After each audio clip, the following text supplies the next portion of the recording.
Hey everyone, welcome back to the channel. If this is your first time here, I'm super glad you clicked because today's topic is deep, bold, and absolutely necessary.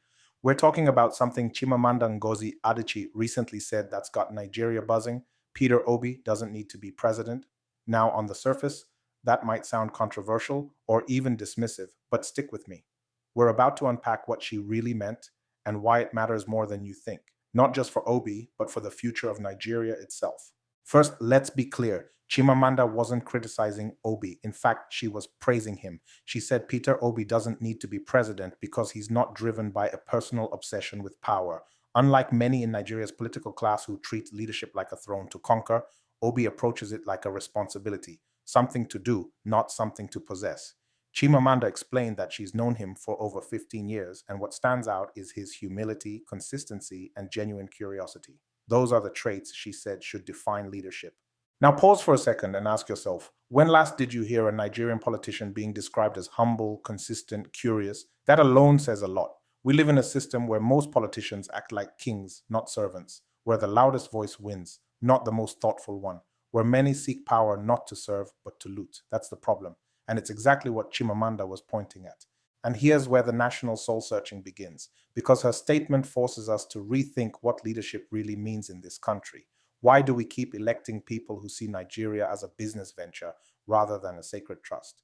Why do we cheer for politicians who offer no vision, no character, just noise, bribes, and empty slogans? This is not just about Peter Obi, it's about us, the Nigerian people. Chimamanda's words are a mirror held up to our faces. We need to stop celebrating leaders who only come around during elections. We need to stop voting for the loudest liar in the room. And we need to stop waiting for a messiah when we have the power to demand better. Let's talk solutions, because this isn't just a rant, this is a call to action. One, as citizens, we must elevate character over charisma. Don't get carried away by dancing politicians and stomach infrastructure. Ask hard questions. Where's the plan? Where's the track record? Where's the heart? Two, we need systemic reforms. Make office holders accountable quarterly, not just at elections. Let's push for public town halls, open budgets, citizens review panels. Make them explain what they've done or get out. Three, our young people, yes, Gen Z and millennials, need to become warriors of civic responsibility. Know your rights, know the Constitution, know your ward. Use your voice online and offline.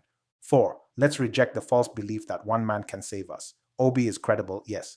But what we need more than a president is a generation of prepared citizens. Obi alone is not Nigeria's miracle. We are.